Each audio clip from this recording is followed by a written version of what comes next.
ये कहानी है एक पढ़ी लिखी बहू की। क्योंकि हमारे समाज में आज भी यही माना जाता है कि पढ़ी लिखी बहू लाना अच्छा नहीं है। इसलिए लोग अपनी बेटियों को पढ़ाते तक नहीं हैं। लेकिन ये बहुत बुरी बात है। आज की कहानी ऐसी ही एक पढ़ी लिखी बहू की है। तो अगर आपको हमारी आज की कहानी पसंद आए तो लाइक ज़रूर करें और चैनल को सब्सक्राइब करना ना भूलें। तो कहानी की शुरुआत होती है रेखा जी से, जो आंगन में बैठी हुई हैं। और बरसों बाद आज रेखा जी बहुत खुश हैं। और हों भी क्यों ना, उनके बेटे चंदन की सरकारी दफ्तर में क्लर्क की नौकरी जो लगी है, इसलिए वो आज सुबह सुबह मंदिर जाकर 101 रुपए का प्रसाद चढ़ा के आई थी। वहीं खुशी के मारे पूरे मोहल्ले में एक एक घर में मिठाई बांट के आई थी। रेखा जी की पड़ोसन ने यह सुनकर उनको बधाई दी और कहा कि अब तो कोई सही सी लड़की देखकर जल्दी से चंदन की शादी कर दो। अपना चंदन भी पक्की नौकरी पर है, लड़की वालों की तो लाइन लग जाएगी। जिसके बाद रेखा जी की पड़ोसन ने थोड़े रुकते हुए बोला, लेकिन हाँ, एक बात का ख्याल रखना, ज़्यादा पढ़ी लिखी लड़की के चक्कर में मत पड़ना। क्योंकि पढ़ी लिखी लड़की का मन घर के कामों में नहीं लगता, और तुम ठहरी कम पढ़ी लिखी, वो तो तुम पर ही रौब दिखाएगी और अपनी उंगलियों पर नचाएगी। ये सुनकर रेखा जी थोड़ी देर चुप हो जाती हैं और फिर अपने पड़ोसन को जवाब देती हैं कि ठीक ही कहती हो बहन, मैं भी ऐसा ही सोच रही थी। कोई सही लड़की तुम्हारी नज़र में आए तो बताना ज़रूर।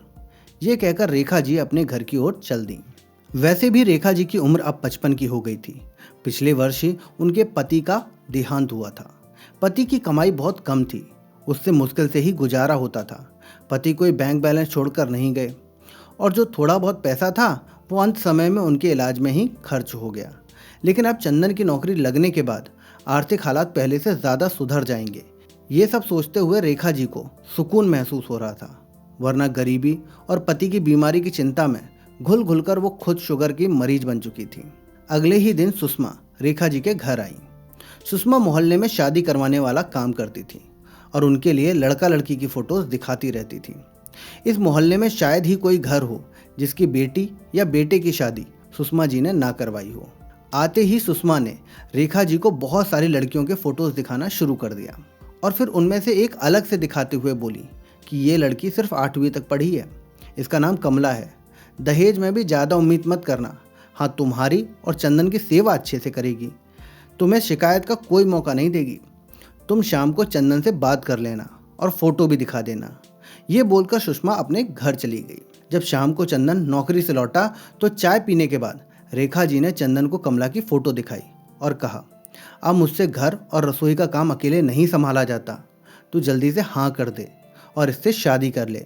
मैं वैसे भी बीमार रहती हूँ, इसलिए ज़्यादा सोच विचार मत कर। चंदन ने माँ की यह सब बात सुनते हुए फ़ोटो देखी तो उसे कमला ठीक ही लगी। लेकिन जब उसे ये पता चला कि लड़की 8वीं पास है तो उसने झट से मना कर दिया और बोला, माँ, आज के ज़माने में पढ़ाई लिखाई बहुत ज़रूरी है, मैं इस लड़की से शादी नहीं करूँगा। जिसके बाद रेखा जी ने उसे बहुत समझाने की कोशिश की, मगर चंदन नहीं माना। अगले दिन रेखा जी ने सुषमा से चंदन की शादी से इनकार करने वाली बात बता दी। ये सुनकर सुषमा का मुंह बन गया और वो बोली, मैं तो तुम्हारे भले के लिए ही सोच रही थी, तुम अपने बेटे के हिसाब से ही लड़की देख लो, फिर हमसे ना कहना। ये कहकर सुषमा वहाँ से चल दी। कुछ दिन बाद चंदन के लिए एक पढ़ी लिखी लड़की का रिश्ता आया जिसका नाम रितु था।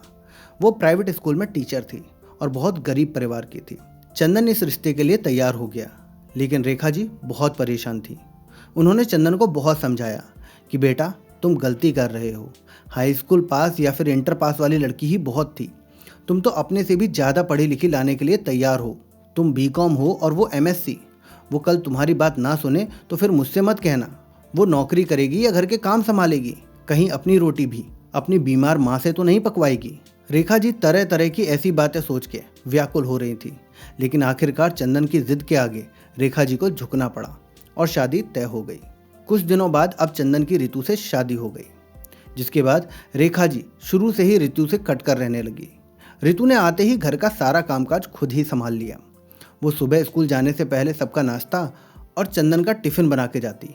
ऐसे कुछ महीने तक सब कुछ ठीक चल रहा था। जब सुषमा को ये पता चला तो वो रेखा जी से बोली, बहन, अभी तो नई नई है, बहुत जल्द ही तुम्हें अपने रंग दिखाएगी।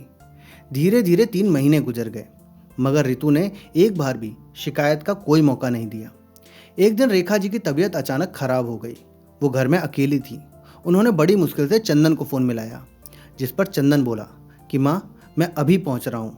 ये कहकर वो जल्दी से ऑफिस से घर के लिए निकलता है। फिर जब वो घर पर पहुँचता है तो देखता है कि रेखा जी बेहोश पड़ी थी। उसने जल्दी से लोगों की मदद से उन्हें अस्पताल में भर्ती करवाया। थोड़ी ही देर में रितु भी स्कूल से सीधी अस्पताल पहुँच गई। उसने पहुँचते ही चंदन से पूछा, क्या हुआ माँ जी को? जिस पर चंदन जवाब देता है कि पता नहीं, डॉक्टर ने कुछ नहीं बताया, बस ग्लूकोज लगा दिया है, बोला कि 1-2 घंटे में ठीक हो जाएंगी। रितु वहीं बैठ गई। अचानक उसे याद आया और उसने अपने पति से पूछा कि आपने डॉक्टर को माँ जी की शुगर वाली बीमारी की बात बताई या नहीं? जिस पर चंदन बोलता है, नहीं, डॉक्टर ने मुझसे कुछ नहीं पूछा तो मैं बताता कैसे। रितु तुरंत उठी और डॉक्टर के पास भागती हुई गई और डॉक्टर से कहा, सर, माँ जी को शुगर की बीमारी है, क्या माँ जी की शुगर की जांच हुई है? जिस पर डॉक्टर उसे बोलता है कि ये तो उनके बेटे ने मुझे बताया ही नहीं। डॉक्टर ने फटाफट नर्स को बुलाकर शुगर टेस्ट करने को कहा, जिसके बाद जब शुगर चेक किया तो पता चला कि माँ जी का शुगर काफ़ी ज़्यादा हाई था। डॉक्टर ने तुरंत ग्लूकोज की बोतल हटवा दी और इंसुलिन के इंजेक्शन लगवाए। डॉक्टर ने चंदन को कहा कि आपको मुझे अपनी माँ की डायबिटीज़ वाली बात पहले बतानी चाहिए थी। असल में शुगर बहुत ज़्यादा बढ़ जाने की वजह से उनकी तबीयत खराब हुई थी और फिर हमने भी ग्लूकोज लगा दिया था। अगर आज आपकी पत्नी यहाँ नहीं होती तो आपकी माँ की जान भी जा सकती थी। ये सुनकर चंदन ने भीगी आंखों से अपनी बीवी रितु की तरफ देखा। कुछ घंटों के बाद रेखा जी की तबीयत भी सुधर गई। एक दिन अस्पताल में रहने के बाद वो घर आ गई। चंदन ने रेखा जी को सारी बात बताई। रेखा जी ने रितु को गले लगा लिया और बोला, बेटी, मैं तो तुझे हमेशा गलत समझती थी। आज मेरी एमएससी पढ़ी हुई बेटी ने डॉक्टर से सवाल करके मेरी जान बचा ली। तो आज की कहानी हमें ये बताती है कि कैसे पढ़ी लिखी बहू होना कितना अच्छा होता है, लेकिन बचपन से ही हर घर में लड़कियों को पढ़ाया नहीं जाता है, ये सोचकर कि ज़्यादा पढ़ी लिखी लड़की से शादी कौन करेगा। लेकिन अगर लड़की पढ़ी लिखी होगी तो वो बहू बनकर अपने ससुराल में अपने पति के साथ कंधे से कंधा मिलाकर चल पाएगी।